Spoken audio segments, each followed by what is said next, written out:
नमस्ते, आप सभी का स्वागत है आज के इस कार्यक्रम में। और आज हमारे साथ जुड़ रही हैं यूएसए से कमलेश कपूर जी। आप जैसा जानते हैं कि कमलेश कपूर जी के साथ एक हम टॉक पहले कर चुके हैं जो गांधी और पार्टीशन के ऊपर था। अब इस बार हम कमलेश कपूर जी के साथ में उनकी इस पुस्तक के बारे में बात करेंगे, history of ancient India, Sterling publications private limited. और इसमें वो बात करेंगी करेक्ट हिस्टोरियोग्राफी, और 3 भागों में उन्होंने इसमें भारत के इस प्राचीन भारत के इतिहास को विभाजित किया है। कमलेश कपूर जी जो थी पहली 30 महिला सिविल सर्वेंट्स थी हमारे स्वतंत्र भारत में। 1962 बैच की आईएएस हैं। कमलेश कपूर जी, आपका स्वागत है एक बार पुनः जयपुर डायलॉग्स पर। तो ये जो आपने अप्रोच की है ये भारत के प्राचीन इतिहास को, तो ये जो नॉर्मल हिस्टोरियोग्राफी है उससे कैसे अलग है? पहले तो श्रोताओं को नमस्कार, आपको भी, और धन्यवाद। अम, ये अलग से इसलिए है कि भारत का जो इतिहास सब जगह पढ़ाया जाता है वो एक कट ऑफ पॉइंट लिया जाता है कि यहाँ से लेके प्राचीन भारत है, आर्य आए और वहां से कहानी शुरू हुई। और इस बीच में कभी कोई कह देता है कि मिथोलॉजी है, कभी कोई कह देता है कि भारतीय पहले 2000 साल पहले जो थे वो बारबैरिक थे। तो ये कुछ जो है इस किस्म की भ्रांतियां आ रही हैं। तो वही भ्रांति जो है यहाँ हमारे स्कूलों में पढ़ाई जाती है। जब हम छोटे थे और हमने एंशिएंट हिस्ट्री पढ़ी तो तब फिर भी थोड़ी अच्छी थी। विंसेंट स्मिथ की और विद्यासागर की, ईश्वर चंद्र विद्यासागर, उनकी फिर भी थोड़ी अच्छी थी। पर अब जो पढ़ाया जा रहा है अभी तक, आज के दिन तक, और गवर्नमेंट की वेबसाइट पे भी कोई चेंज नहीं आई। तो इसलिए हमारा यहाँ बच्चे जो हैं वो बहुत मुंह नीचा करके बैठते हैं कि हिंदुस्तान इतना बिल्कुल दरिद्रता में था, कास्ट सिस्टम में था, इस किस्म की। तो मैंने तो क्लासरूम्स में पढ़ाना ही बंद कर दिया उतना हिस्सा। पर मैंने ये सोचा कि यही किताबें मेरे ग्रैंड चिल्ड्रन पढ़ेंगे और उनके साथ लोग जो हैं बैठे हुए वो भी ये पढ़ेंगे और उनकी परसेप्शन जो है हमारे बारे में क्या बनेगी। तो मैंने ये पुस्तक इस विचार से लिखी कि मेरे बच्चे जो है स्कूल की किताबों को काला कर दें और इसी पुस्तक को देखें, इतिहास जी। है क्या। तो जब मैंने शुरू किया तो मेरा विचार से 1000 साल तक मैंने लेके जाना था। और जैसे जैसे मैं पीछे रिसर्च करती गई तो हिस्टोग्राफी में ही, एंटिक्विटी में, प्राचीनता में बहुत सारा समय बीत गया, आई मीन पेजेस वाइज। तो अब ये सोचना है कि अभी तक हिंदुस्तान में, भारत में ये नहीं किसी ने सोचा कि एक प्राइमरी प्रोड्यूस कर दे। आखिरकार जागृति के साथ इतिहास का भी तो पता होना चाहिए कि पहले हमारे साथ क्या हुआ था, हमारे बड़े लोग क्या थे। और इतिहास की प्रथा भारत के अलावा और कहीं नहीं थी। जो बार्ड्स थे, चरवक्र थे, और जो राजाओं की किसी ना किसी फंक्शन पे कुछ ना कुछ बार्ड्स बोलते थे, तो बखान करते थे और जीनियोलॉजी लिखी जाती थी पिछले 20 सदियों जनरेशन की जीनियोलॉजी। अभी भी अगर हरिद्वार कोई जाए तो 3-4 जनरेशन का तो एंसेस्ट्री पता लग जाती है। और यहाँ लोग कहते हैं कि ancestry.com से अपनी एंसेस्ट्री खोजो। हमें खोजने की जरूरत ही नहीं है क्योंकि हमारी जीनियोलॉजी चले आ रही। अच्छा, एक तो ये क्रोनोलॉजी का प्रश्न है। दूसरा ये है कि जो हमारी प्रथा है वो वो वेदों में दी हुई है।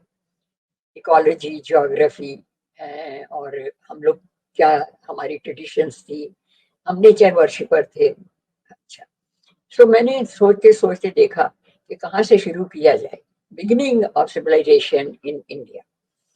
तो उसके लिए सबसे पहले मैंने सोचा कि हिमालय का जिक्र हर एक हमारे श्रुति में, स्मृति में आता है, और जी हिमालय की एज 60 मिलियन है। जब वो आगे जुड़ा तो 60 मिलियन, उधर जो लोअर लिमिट है वो 15,000 साल है।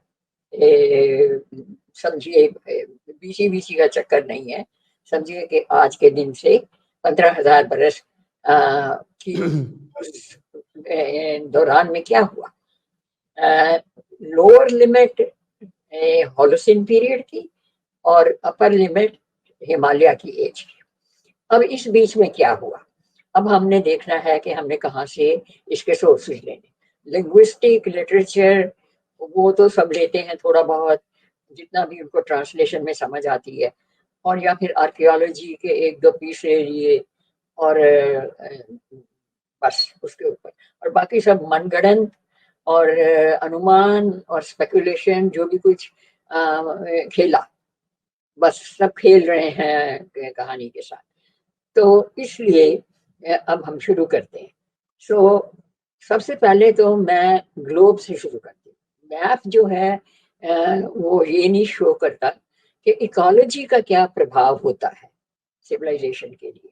जी ज्योग्राफी इतना महत्वपूर्ण है, और समुद्र के किनारे जो हैं कहाँ कहाँ तक आगे बढ़ते जाते हैं लैंड एनक्रोचमेंट में।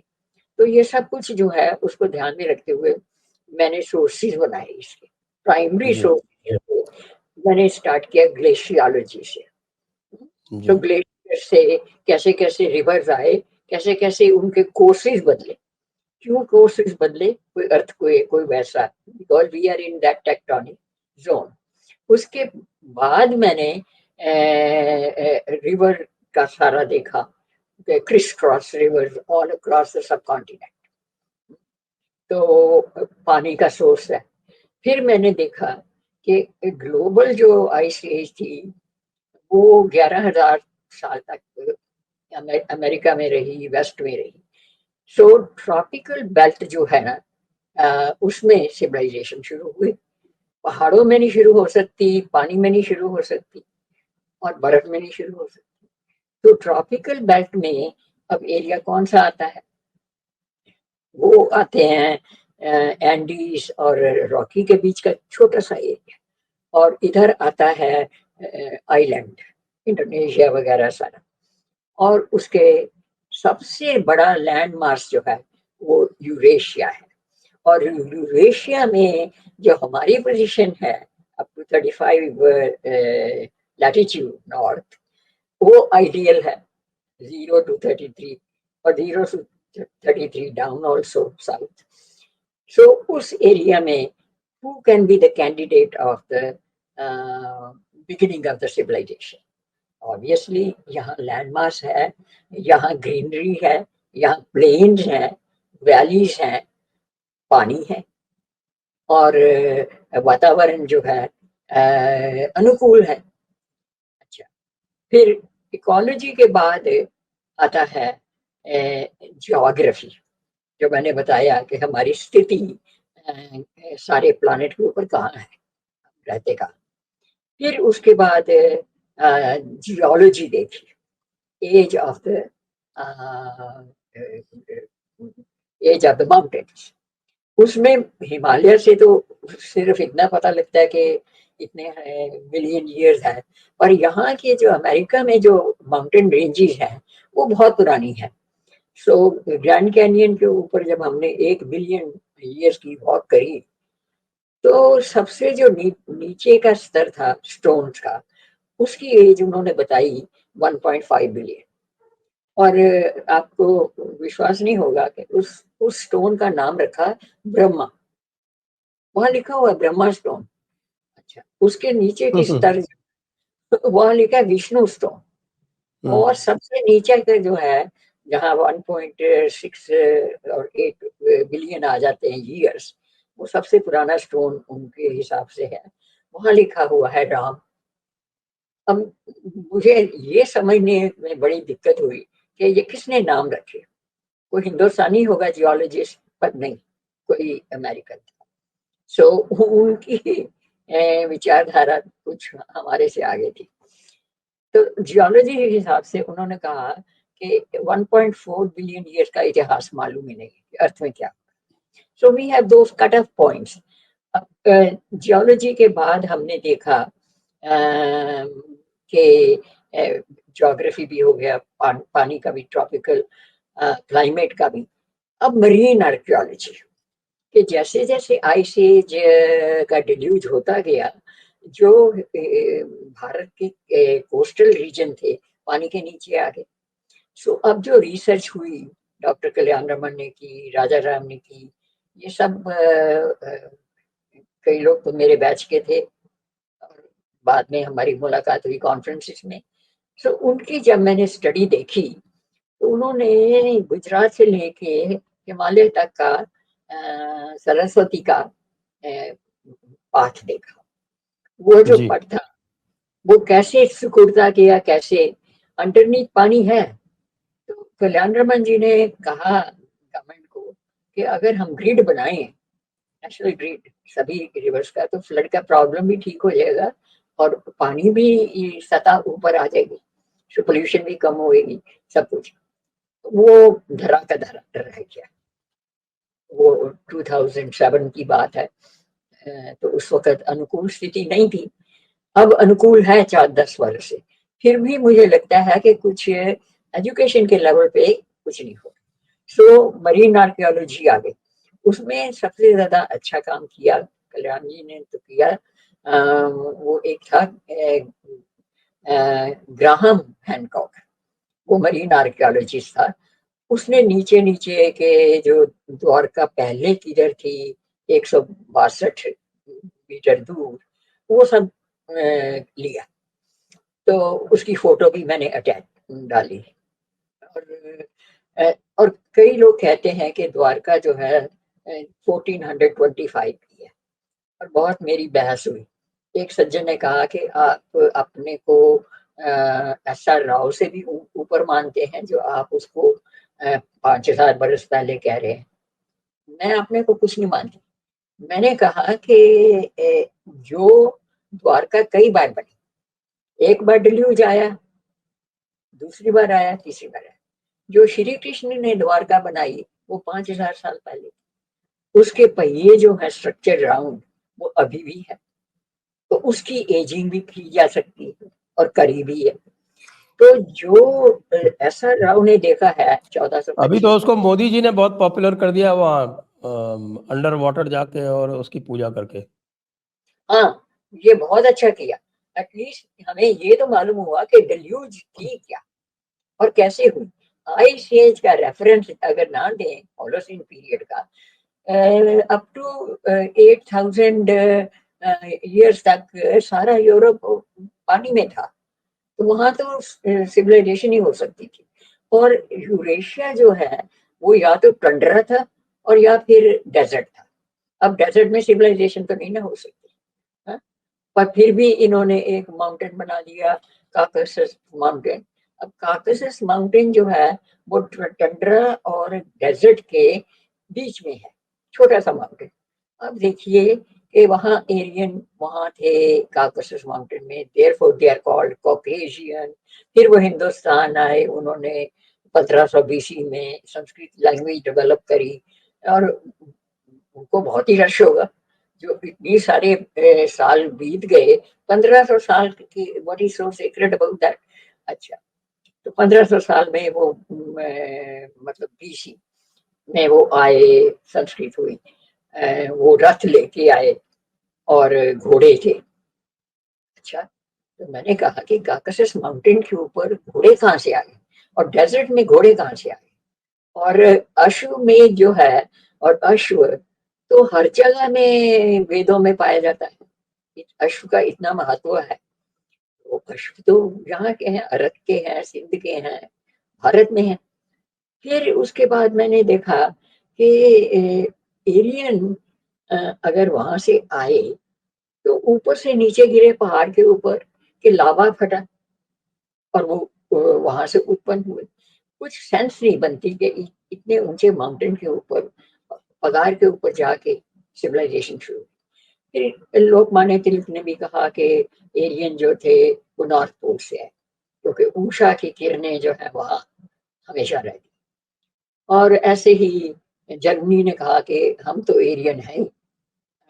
और एरियन जर्मनी जो था up to 400 AD tribal area था, खाने को कुछ नहीं मिलता था, अंडर रोमन एम्पायर था। सो थोड़ी सी जो सिविलाइजेशन थी यूरोप में वो थी ग्रीस और वही मेडिटेरेनियन के पास पास जो एरिया, उसके नीचे डेजर्ट है, उसके ऊपर भी पहली तरफ डेजर्ट है, इधर भी डेजर्ट। सो अभी मैं कैंडिडेट्स बता रही हूँ कि where did this civilization recorded history began. It happened in Indian subcontinent.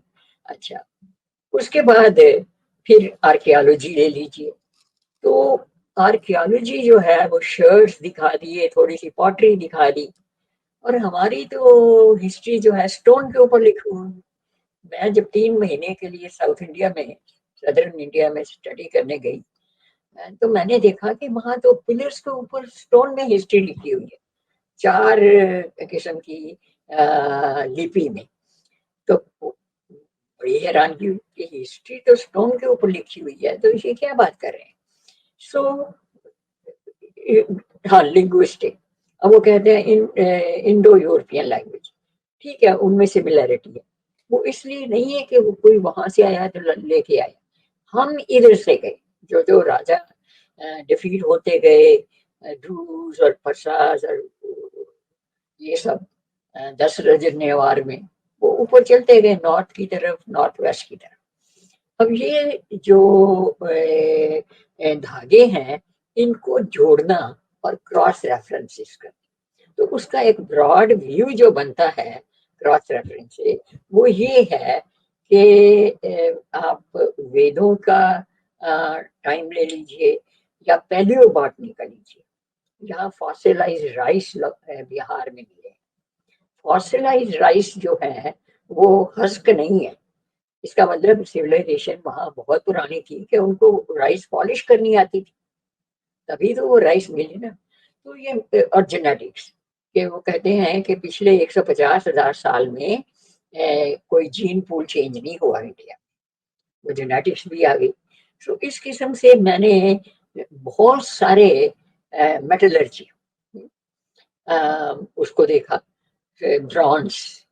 अच्छा, जी, अगर ब्रॉन्ज था उस टाइम में और तांबा था, तो इसका मतलब मेटलर्जी जो है बहुत एडवांस थी, क्योंकि ये धातु जो है नेचुरल नहीं है, ये अलॉयज के साथ मिक्स है। इसमें से आयरन सल्फेट जो है वो बाहर निकाल दिया गया है। सो अब अब इस सिनेरियो में आप क्रोनोलॉजी बनाएं कि इतिहास कहाँ से शुरू करना है। तो एक तो आर्य कहीं से नहीं आए, हम यहीं थे, यहीं डेवलपमेंट हुई, हमारी इकोलॉजी, ज्योग्राफी, सरस्वती रिवर सभी इस बात का प्रमाण है कि हम लोग यहीं थे।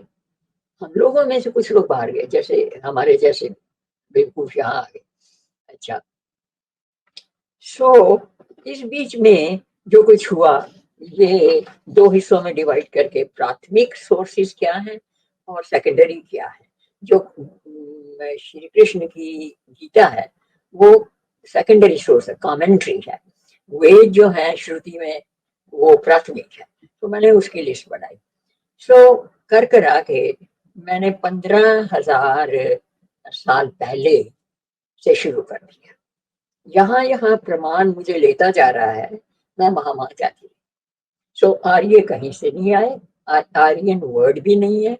और हैरानी की बात है कि यहाँ एक सज्जन IFS के थे, वो 2005 में आए, 2003 में, तो कहते हैं कि 2000 साल पहले हम लोग बारबेरियन थे।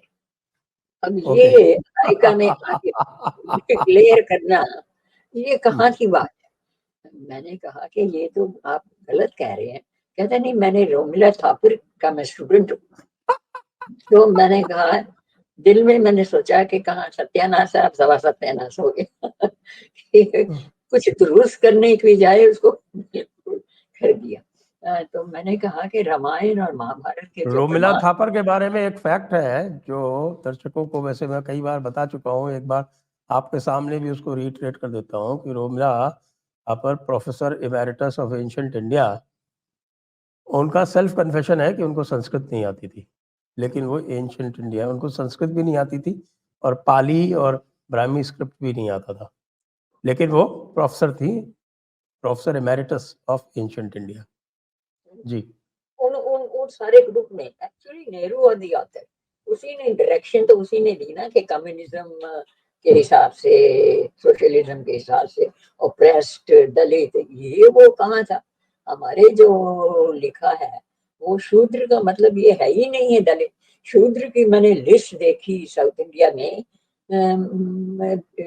ये जो है स्किल्ड वर्कर, आर्किटेक्ट्स, मेसन्स, ये स्कल्प्टर बनाने वाले और आर्कियोलॉजिस्ट, ये सारे जो हैं डिजाइनर्स और पेंटर्स, ये सारे शूद्र थे।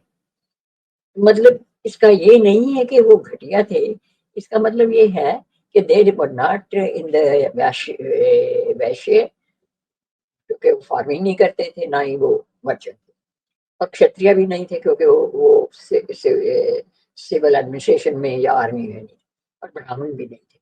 तो वो तो वेल्थ क्रिएटर्स थे, सही पूछी जाए तो जो शूद्र थे, जिनको शूद्र कहते हैं आदर भाव से, वो तो वेल्थ क्रिएटर्स थे, और वैश्य जो थे वो ट्रेडर्स थे।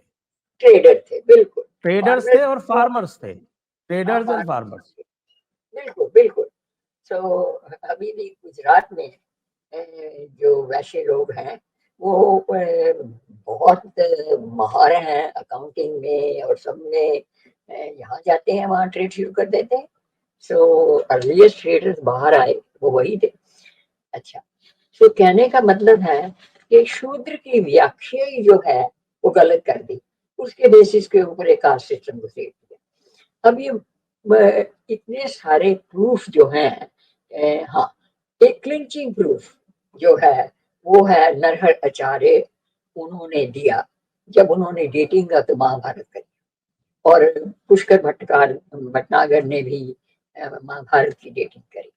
अब तो एक पूरा का पूरा महकमा बन गया है, विभाग, आइसर, जिन्होंने किताबें भी लिख ली हैं कि ये एस्ट्रोनॉमी के हिसाब से उस नक्षत्र क्या थे, कॉन्स्टेलेशन क्या थी, तो उससे क्लिंचिंग बन जाता है।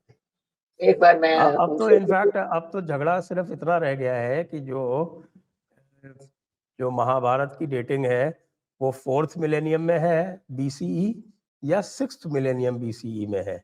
वो जो यूरोपियन टाइम फ्रेम है वो तो पूरी तरह से डिस्कार्ड किया जा चुका है। हाँ, नहीं मैं उनका ले नहीं रही, मैं तो नरहर का लिया है। और थोड़ी बहुत जो सेंचुरी की डिफरेंस है, ये सरोज बाला जो है वो भी मेरी तरह इंडियन नेवल सर्विस में 10-15 वर्ष बाद। तो अब वो रिटायर होके उन्होंने ये साइंटिफिक रिसर्च शुरू करी है बेस्ड ऑन हेवंस। और एक ग्रीक हिस्टोरियन है, शायद आपने नाम सुना होगा, कैजनस, निकोलस कैजनस। तो एक बार उनसे मुलाकात हुई, उन्होंने बताया, और उनका लास्ट सेंटेंस था कि हेवंस डू नॉट लाई। जो स्काई ग्राफ बनाए हुए हैं वाल्मीकि जी ने और व्यास ने, अगर वो टैली कर जाते हैं कहानी से, तो वो बात उस वक्त हुई थी, 3 ग्रहण उस वक्त आए थे। ये सब उन्होंने एस्ट्रो आर्कियो एस्ट्रोनॉमी जो है और एस्ट्रोफिजिक्स जो है, they are the clinching evidence to me. इसका मतलब ये नहीं कि this is the final word, इसका मतलब ये है कि जैसे जैसे रिसर्च होती जाएगी, आगे आगे हिस्ट्री पीछे जाएगी, आगे नहीं आएगी।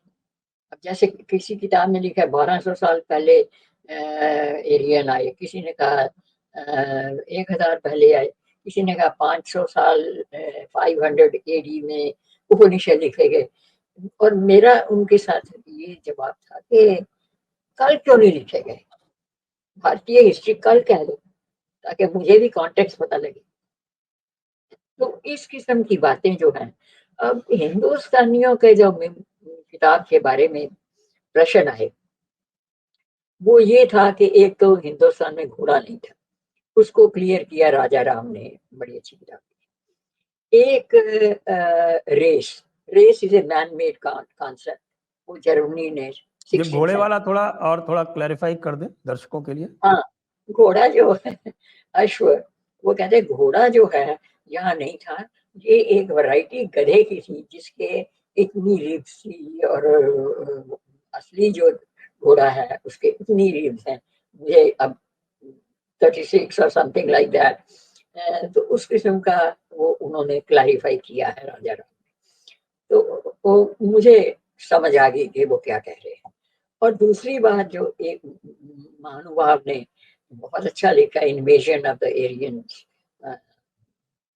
उसके बारे में कि वो बोगस है। पर उन्होंने मुझे ये क्वेश्चन किया, एक घोड़े का, और एक किया कि महाभारत जो है इतनी पुरानी नहीं हो सकती क्योंकि आयरन नहीं था, आयरन की डिस्कवरी नहीं। अब उसका जवाब ये है कि आयरन की डिस्कवरी तो शुरू में ही हो गई थी, नहीं तो इतने सारे एलॉय कैसे बने, राइट? स्टोन में जो स्टोन जड़ने के लिए जब उन्होंने आयरन से सल्फेट निकाला, तो वो कहता है कि अगर महाभारत में आयरन नहीं था तो गुल्ली डंडा लकड़ी से खेल रहे थे वो। इधर दीज आर एग्जैक्ट वर्ड्स। सो मेरा जवाब था कि आयरन था, आयरन को निकाला जाता था, और जितने भी उन्होंने वेपन्स बनाए थे उस जमाने में, महाभारत के टाइम में, वो तांबे के और ब्रॉन्ज के थे, कांच के। वो हैवी मटेरियल था जिसको पियर्स नहीं किया जा सकता। अच्छा, और तीसरा जो है द्वारका की, वो मैंने आपको बता दी है। अब क्या हुआ, इसी बीच में जब मैं लिख रही थी ये सारी बुक और रिसर्च कर रही थी, बीबीसी ने एक स्टेटमेंट दी। उसने कहा कि ये जो एरियन इन्वेजन थ्योरी है हमने बनाई, जर्मनी ने सपोर्ट किया, मैक्स म्यूलर ने संस्कृत के कुछ लेके ऑथेंटिकेट किया, हमने इसका प्रचार किया। हमारा आइडिया था कि हिंदुस्तानी जो है, भारतीय लोग जो हैं, उनको कुछ नहीं आता था, हमने सिविलाइजेशन दी, अलेक्जेंडर ने सिविलाइजेशन दी, सारा कुछ। सो हमारा पॉलिटिकल मोटिव था, एम्पायर बिल्डिंग का मोटिव था। उन्होंने कहा उसी वक्त साइक्लोपीडिया ब्रिटानिका में भी उन्होंने लगा दिया शब्द पॉसिबिलिटी, असम्पशन, हाइपोथेसिस। ये पहले ये नहीं था, अब डाउट क्रिएट कर दिया। जब ये हुआ तो अंग्रेजों ने कहा कि अरे तुम क्या कर रहे हो, अपने मुंह से कह रहे हो, ये तो सारी हिस्ट्री। और सबसे ज्यादा शोर मचाया इसके ऊपर अमेरिकन हिस्टोरियन माइकल बिट्सल और उसके जितने भी चेले वेले थे, हिंदुस्तानी भी थे, जिन्होंने वो पिटीशन साइन किया कि ये बकवास है, हिंदुस्तानी। तो आपको तो पता ही है कि जो कम्युनिस्ट हैं उन्होंने ऐसे लिखा होगा, लिख रहे हैं। सो अब बात आती है कि जब ये झमेला हो रहा था तो उन्होंने कहा कि हमें इसको काउंटर करना चाहिए। इमीडिएटली बीबीसी ने वो डिलीट कर दिया, और उसका कोई रेफरेंस नहीं। लकीली मैंने उसकी फोटोकॉपी बना ली और मैंने किताब में जड़ दी। सो उसके बाद जो होएगा देखा जाएगा। अब बीबीसी ने भी चेंज कर दिया। अब एक सज्जन का मैं आपको बताती हूँ, माइकल वुड, फिल्म मेकर। उसको पब्लिक ब्रॉडकास्टिंग सिस्टम, यहाँ का एक चैनल है, उन्होंने कहा कि तुम भारत का इतिहास जो है अर्ली, उसकी खोजबीन कर दिया। वो भागा भागा कैलकटा गया। कलकत्ते में उसने वेदों की प्रतियां देखी, लिपियां देखी, तो उसमें अशिव था। तो अब उसने कहा कि अशिव तो यहाँ है ही नहीं था। उसकी ट्रेन जर्नी दिखाई मूवी में, भागा भागा जैसे ट्रेन इतनी स्पीड से जा रही है, वो सीधा डेजर्ट में पहुंच गया, अरेबियन डेजर्ट, काकसस माउंटेन के पास। वहां वाला क्या हुआ कि वहां अशिव का फॉसिलाइज दिखा। अब रेत में वो इतना भुरभुरा था कि वो फॉसिलाइज कैसे हो सकता है, और रथ का एक पहिया थोड़ी दूर पड़ा था, सब बोगस। तो अब ये कुछ हो रहा था, तो मैंने सोचा कि by 2010 I have to bring out this book. और हैरानगी की बात ये है कि किसी ने इसको अप्रिशिएट नहीं किया। हालांकि ये टेक्स्ट बुक 10वीं जमात हाई स्कूल के लिए लिखी गई है और कॉलेज स्टूडेंट नहीं पढ़ सकते। मैंने उसमें critical thinking, question answer, you know, building context, past to present relevance, how that philosophy is relevant today, or contributions A to Z, यानी एस्ट्रोनॉमी से शुरू करके ऑल द वे डाउन। अब उसमें मुझे ये दिक्कत आई कि लोग जी, 3 प्रश्नों आप के ऊपर। दर्शकों को बता दो कि हम इस पुस्तक की बात कर रहे हैं आज कमलेश कपूर जी से। आपकी ये पुस्तक रची गई थी 2010 में, और यदि आप इसे पढ़ना चाहें तो इस किंडल एडिशन इसका उपलब्ध है अमेज़न पे जाके, उसको वहाँ से आप किंडल एडिशन भी ले सकते हैं और डायरेक्ट भी ले सकते हैं। हाँ, जी। और ये 10वीं जमात के लिए, हाई स्कूल के लिए लिखी गई, और जितने भी एकेडमिक पेपर लिखे जा रहे हैं ना, वो ग्रेड स्टूडेंट हैं इस किताब का रेफरेंस है। अब देखिए कि जिनके लिए लिखी गई है उन्होंने इसको तूल नहीं किया, हाँ, कि एक रेडीमेड टेक्स्ट बुक मिली है और 50 इंडोनेशिया से, वियतनाम से, इधर उधर से वो भारतीय मेरी किताब कोट कर रहे हैं। अब इससे ज्यादा क्या हो सकता है। अच्छा, अब एक बात मैं आपको बताऊं। एक बात मैं यहाँ आपसे थोड़ा सा पूछना चाहूँगा कि अभी जो है वो लेटेस्ट वर्जन जो एनसीईआरटी की पुस्तकों का आया है, उसमें उन्होंने आर्यन इन्वेजन थ्योरी डिलीट कर दी है फाइनली। वैसे आपको मैं बताऊं कि जब हमने ये फोरम शुरू किया था प्लेटफॉर्म, तो उस प्लेटफॉर्म का जो one of the basic foundational जो उसका पर्पस था, वो आर्यन इन्वेजन थ्योरी को डीबंक करना था, और एनसीईआरटी ने आर्यन इन्वेजन थ्योरी को ड्रॉप कर दिया है। और उस पे जो है उन्होंने एविडेंस जो दी है वही एविडेंस भिरन्ना की और राखी गढ़ी की एविडेंस के बेसिस पे, आर्कियोलॉजिकल एविडेंस की बेसिस पे उन्होंने उसको ड्रॉप कर दिया है। पर और अब तो मेरा जो एविडेंस कॉन्टेक्स्ट भी है, आ रही है, लेकिन जेनेटिक एविडेंस पे भी जो हमारे गेटकीपर्स हैं, वेस्टर्न गेटकीपर्स, वो उसको अभी भी रोकने का प्रयास कर रहे हैं। जैसे R1A1 का जो पेपर है वो तैयार है और वो 2 साल से पीयर रिव्यू में घुमा रहे हैं उसको। हाँ, वो समझ रहेंगे। और पर हिंदुस्तानियों को तो नहीं ना घुमाना चाहिए। अगर एक टेक्स्ट बुक है तो कम से कम लाइब्रेरी में एज रेफरेंस बुक रखें। और इलेक्ट्रॉनिक वर्जन जो है $9 का है, तो वो उसमें क्या दिक्कत है। और जो मैंने मैप दिया है वो मैप भी प्रचलित है। अब कौन थे सज्जन, अ, उन्होंने भूदेव शर्मा, उन्होंने वैदिक वेव शुरू करी, वर्ल्ड एसोसिएशन ऑफ वैदिक स्टडीज। तो उन्होंने मुझे ये मैप दिया महाभारत का।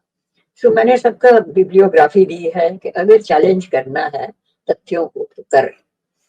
फिर एक बार क्या हुआ कि मुझे जेएनयू में इनवाइट किया गया। जी, मैंने ओके, इसी ये दैट्स मैंने इंटरेस्टिंग, बताया। Very interesting.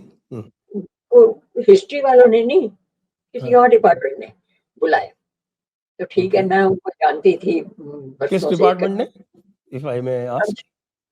संस्कृति डिपार्टमेंट ओके, संस्कृत डिपार्टमेंट। उन्होंने बुलाया। तो मुझे उन्होंने कहा कि 45 मिनट्स टू 1 आवर का टाइम है, तो आप क्या बोलेंगे। मैंने कहा मैंने तो यही बोलना है कि इतिहास के हिस्टोग्राफी क्या है और हमारे सबूत क्या है, और जो आज तक लिखा गया है वो बिल्कुल कोरी नॉनसेंस है। और मैंने कहा कि you have to differentiate between sense, common sense and nonsense. तो नॉनसेंस को बनाना पड़ेगा। तो अब नॉनसेंस तक तो ना पहुंचो। अच्छा जी, हम्म, बड़ी इंटरेस्टिंग बातचीत हुई। तो मैं चली गई, मैं हमेशा ग्लोब लेके जाती, मैप से नहीं आपको टोपोग्राफी समझ आती है, ना ही हम्म, नॉर्थ पोल और साउथ पोल की मैग्नेटिक फोर्सेस का पता चलता है, कॉन्टिनेंट्स की रेशो भी नहीं पता चलती। इसलिए अभी भी मेरे पास यहाँ पीछे ग्लोब पड़ा है। सबसे पहले मेरा ग्लोब है, फिर उसके बाद और चीजें। तो मैंने उनको कहा कि जी कृपया ग्लोब रखें, ताकि मैं ठीक से, फिर मैंने पावर पॉइंट प्रेजेंटेशन दी। तो उन्होंने एक मॉडरेटर जो बुलाई, वो हिस्ट्री डिपार्टमेंट की बुलाई। ओके। जब उसने 5 मिनट देखा कि ये कहाँ जा रही है, हम्म, ये तो बिल्कुल हमारे करिकुलम को वो खत्म कर रही है, तो उसने हम्म, एक चिट भेजी मुझे। हम्म, हम्म, कागज के ऊपर लिखा कि आप 5-10 मिनट में खत्म करिए, क्योंकि मुझे कहीं और जाना है। हम्म, तो मैंने चिट देखी, मैंने कहा मेरे हिसाब से कुछ लोगों को जाना है, तो हम्म, मेरे हिसाब से वो चले जाएं, हम्म, क्योंकि उनको कोई जरूरी काम है। पर हम्म, मुझे इन्होंने बुलाया है, उन्होंने मुझे 45 मिनट्स का टाइम दिया है। मैं अमेरिका से आ रही हूँ, इस पुस्तक के बारे में मैंने जो रिसर्च करी है वो बताने जा रही हूँ, और चाहे यहाँ एक आदमी रहे, मैं पूरे 45 मिनट्स लूंगी। हम्म, जिसको जाना है वो प्लीज जरूर जाइए। हम्म, अब ये देखिए कि कैसे मुंह बंद करने की कोशिश की जाती है, और हम्म। मेरे जैसा औरत और उसको लगा होगा कि उसको डांट पड़ेगी उसके सीनियर से कि साहब कि तुमने कैसे इस तरह का टॉक होने दिया वहां पे बैठे हुए भी। बिल्कुल बिल्कुल। और वहाँ हॉल खचाखच बड़ा था, कम से कम 100 लोग हो गए वहाँ स्टूडेंट। तो मैंने हम्म, जब कहा कि चले जाओ 5 मिनट के हम्म, ब्रेक में, हम्म, कोई भी हिला नहीं। ये तो हमें किसी ने बताया ही नहीं है। वो महिला भी नहीं गई, वो अच्छा। भी बिगड़ गई। सो बाद में मैंने हम्म, उसे धन्यवाद किया कि अच्छा हुआ आप भी बैठे रह गए। सो अब मैं ये, मेरी जो सबसे प्रार्थना ये है कि ये जो मेरी अप्रोच है ना, मल्टी डिसिप्लिनरी, कि मैंने बहुत से जो धागे हैं जोड़े हैं, ये स्तोत्र जोड़ा है, ये टेपेस्ट्री में बहुत से धागे हैं अच्छा, जिनको मैंने। इसमें आपने ये फैक्ट एड्रेस किया है क्या? क्योंकि जो हमारी जो पौराणिक जीनियोलॉजी है, जो पुराणों से जो जीनियोलॉजी निकलती है और जो वेस्टर्न क्रोनोलॉजी है और हमारी पुराणों की जो क्रोनोलॉजी है, उसमें कोई 1300 साल का फ़र्क आता है। आई थिंक एग्ज़ैक्टली प्रॉब्ली 1380 साल का जो फ़र्क आता है, वो आपने इसमें एड्रेस किया है क्या? मैंने पुराणों की जीनियोलॉजी पढ़ी है, जो उन्होंने लिखा है ना, एक भारत का इतिहास, कुलकर्णी जी ने, वो मेरे पास 18 वॉल्यूम आए थे। तो वो भी मैंने पढ़ी, वो पुराणों के ऊपर बेस्ड थी। मैं ये सोचती हूँ कि यहाँ तक मुझे प्रमाण मिलते हैं, मैं वहां तक जाऊँ। जो कथा होती है ना, उनमें कई बार शोधन हो जाता है, या कुछ ना कुछ हर एक अपना व्यू हो जाता है। जब और किस्म के लोग आए, इन्फ्लिक्स इन्वेजन, तो उसमें कई चीजें चेंज हो गई। अब जैसे स्कंद पुराण है, हाँ, वो बिल्कुल कॉन्ट्रडिक्शन, फुल ऑफ कॉन्ट्रडिक्शन। इसी किस्म से जो बाकी है, तो मैंने उनकी डायनेस्टीज देखी, पर मैंने कोशिश नहीं की कि मैं पीछे जाऊं, क्योंकि मैं अब एक नीलेश ओक है, या उनके साथ मेरी काफी हुई discussion. I don't agree with his, क्योंकि मुझे और उसका कोई सबूत नहीं मिला। आप मिलियन ईयर के तो स्कल ही नहीं है, जो स्कल मिले हैं वो 200 हजार साल पुराने हैं। सो इसलिए मैं जिन घटनाओं का मेरे पास प्रमाण नहीं है, ठीक है, एविडेंस जब आ जाएगा तो इंक्लूड कर लीजिए। whether I am here or not to accept your view, it is still, your तथ्य, your evidence. तो मेरे कहने का मतलब है ये, थ्योरी घटने की मनगढ़ंत थ्योरी या जीनियोलॉजी के ऊपर जो श्रुति में जा रही है, उसको बाद में लिखा गया, तो उसको उसके ऊपर मैंने इतना ध्यान नहीं दिया। मेरा फोकस सिर्फ मेटलर्जी और इन चीजों के ऊपर था जिसके ऊपर मैं प्रमाण दे सकती थी। और जिन महानुभावों के से मैंने सोर्सेज लिए हैं ओरिजिनलों की, उनको मैं स्वयं जानती हूँ। मैं चौबे जी को मिली हुई हूँ, जेनेटिक्स वालों को मिली हुई हूँ, किसी ना किसी कॉन्फ्रेंस में हम लोगों का टकराव हो जाता है।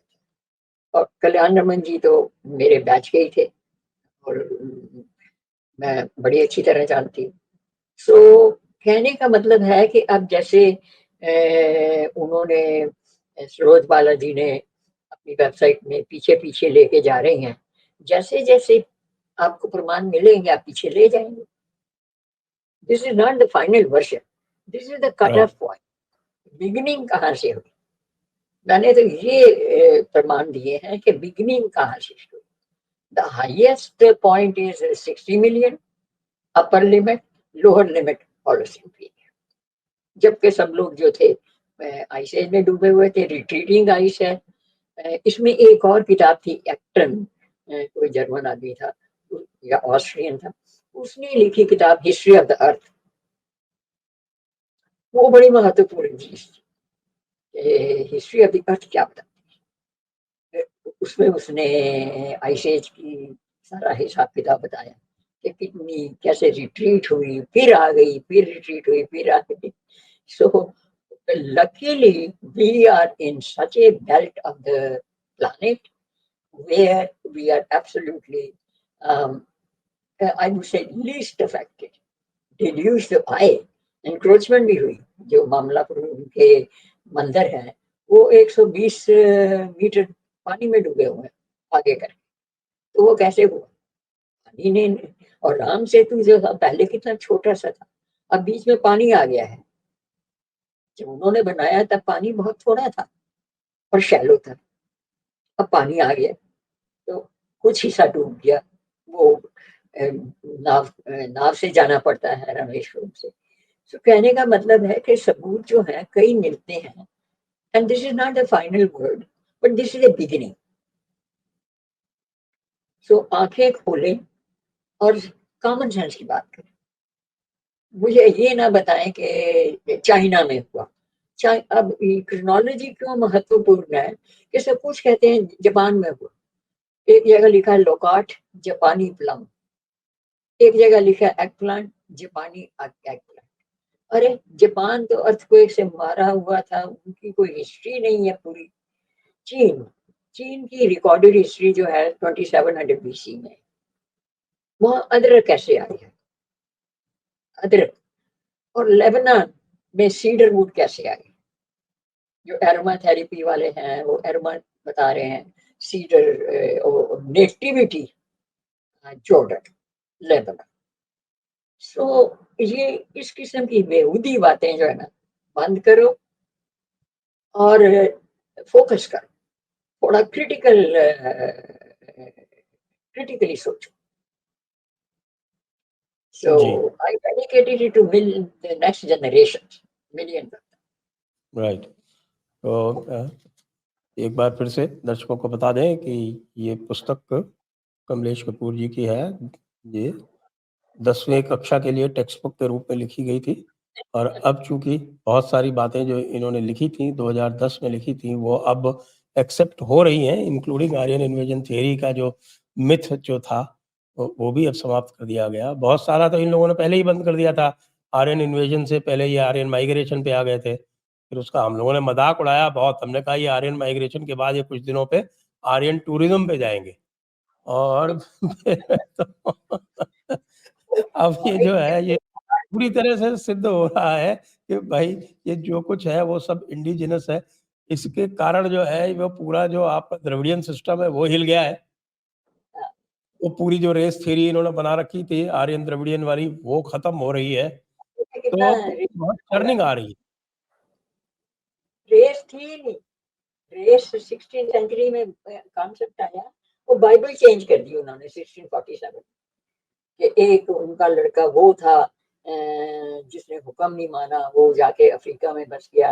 हैम। बुखारे उसके हाँ, उन्होंने अपनी क्रिश्चियन किताब बदल दी और जस्ट टू प्रूव कि रेस है। और हम लोग जो हैं अभी तक मोस्ट ऑफ द पीपल उनकी थूकें चाट रहे हैं, बजाय इसके कि कुछ आंखें भी खुल सकती हैं, दिमाग के पर्दे जो हैं खुल सकते हैं, सोचा जा सकता है, क्रिटिकल थिंकिंग। जी, तो आपका बहुत-बहुत धन्यवाद कमलेश जी।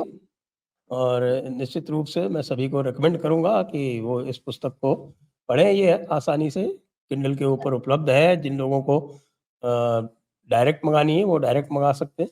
वैसे फॉर सम रीज़न अमेज़न में इसका ऑथर सुभाष काक जी को लिखा हुआ है, पता नहीं क्यों।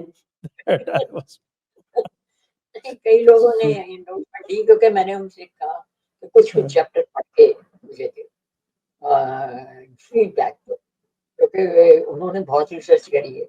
तो जी हाँ।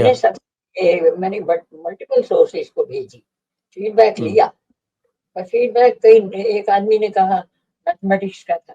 मैंने कहा कि मैथमेटिक्स के बारे में जो मैंने लिखा है प्लीज वो चैप्टर देख लीजिए। वो कहते हैं मेरी कॉन्शियंस नहीं अलाउ करती कि मैं ये बुक पढूं।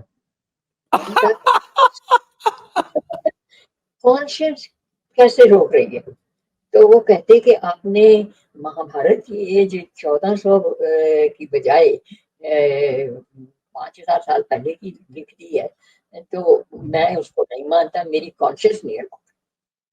मैंने कहा कि मैं कॉन्शियस के ऊपर जाऊं तो फिर तथ्य तो पीछे ही रह जाएंगे।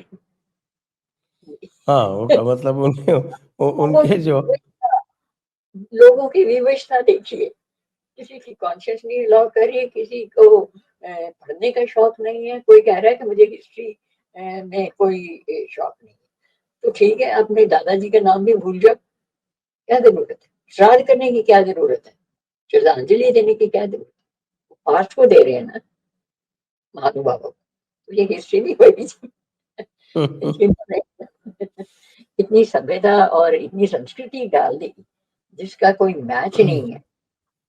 सो एनीवे, सो दर्शकों को भी मेरा नमस्कार, आपको बहुत बहुत धन्यवाद कि मुझे ये चांस दिया ब्रॉडर ऑडियंस को देने का और बताने का